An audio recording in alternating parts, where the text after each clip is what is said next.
So we're right at the start of our journey now. It's going to take in 30 countries around Europe in the next month. Over the last couple of months, we spent a lot of time preparing for this trip.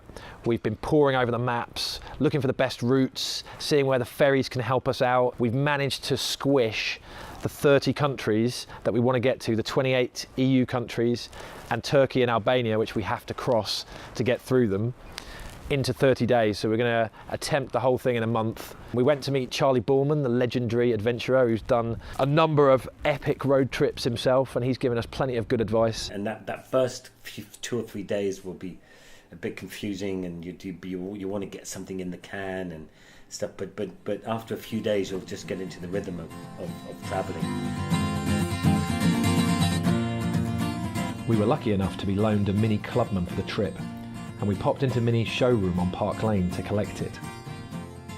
We then followed Charlie's advice and tested out our GoPro cameras to find the best angles on the car. So there's 3 of us on this trip. There's Ollie taking the pictures, there's Simon behind the camera doing the video, and we'll be taking it in turns to drive and working together all the way around to explore and see what we can find and just unearth some of Europe's hidden gems.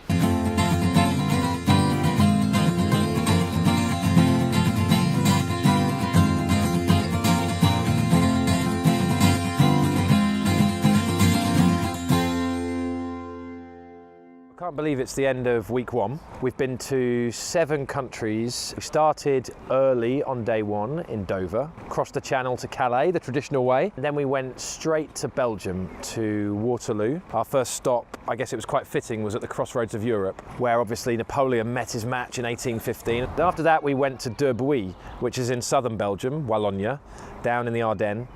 And we stayed there in the smallest city in the world, which was beautiful, a really nice fairy tale city. It was a wonderful place. We really wanted to stay. And that's been a kind of theme of the first week. We've been to places where we felt at home, where we've made new friends, and on multiple occasions we've all said, oh, I wish we could stay here for a few more days, or we're going to come back here. After Belgium, we went to Luxembourg City and checked out the Museum of Modern Art there, the MUDAM. Then we crossed the border to Den Bosch in the Netherlands, took a boat trip there, heaven and hell boat trip, learning about Hieronymus Bosch, the artist. This is the 500th anniversary of his death this year. And our boat driver, our captain, Job, was a bit of a character. A lot of things have a meaning. And the Garden of Earthly Delights, yes, that's of course the paradise, but on the other side also the hell at the same time. That's how he painted it.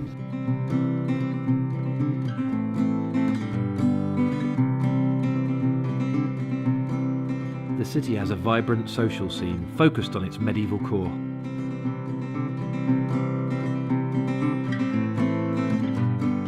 ~7 in the morning in Holland.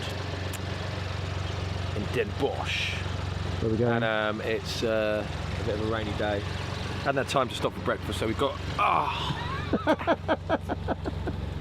Where are we going? even less breakfast now. Yeah. We're going to get the car really quickly before it starts to rain. Yeah. We're going to Hamburg. Let's go.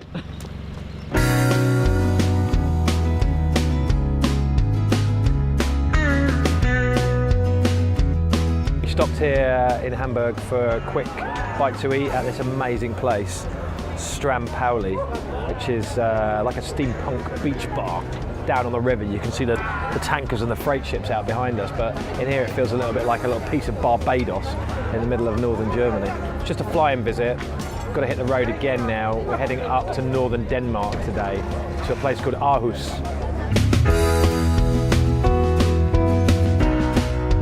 We went to an amazing coffee shop, the greatest coffee shop any of us have ever seen, where they're making scientific coffee with all of these test tubes and incredible equipment, and the coffee tastes out of this world. Then we went to meet René Mammen, the Michelin-starred chef, the poster boy of the new poster boy of Danish cuisine, and he gave us a cookery lesson, and he was great to hang out with. Delicious food.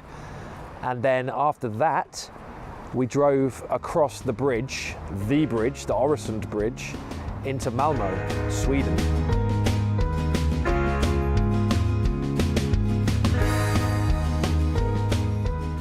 We stayed at a place called Angervallen, which is a working eco-hotel where they grow all of their own food, and they have a really interesting approach to ethology, the science of animals. Rolf, can you tell us a little bit about this place where you've been so kind as to host us last night? My main interest is animal welfare and animal rights, and all the animals live free range out of doors, and they can live the lives they're supposed to live.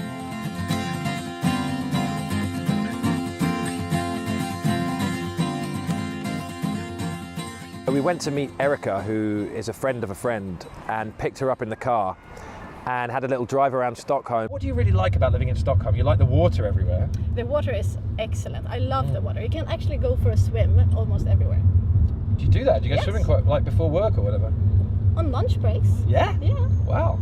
If I would take you swimming right now, Yeah. I would probably take you to the same neighborhood as the princes live. It's called Hagaparken, Ah. north of Stockholm, Okay. which is a really nice spot. Also for just walking, Yeah. picnic. Going around to Bjorn's house. Now Bjorn, apparently, something of a legend in the barbecue community. Bjorn, you work on something called the Swedish number.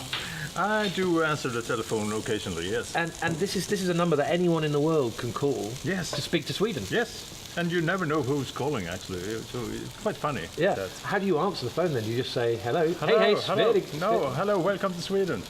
Yeah. I'm a random Swede.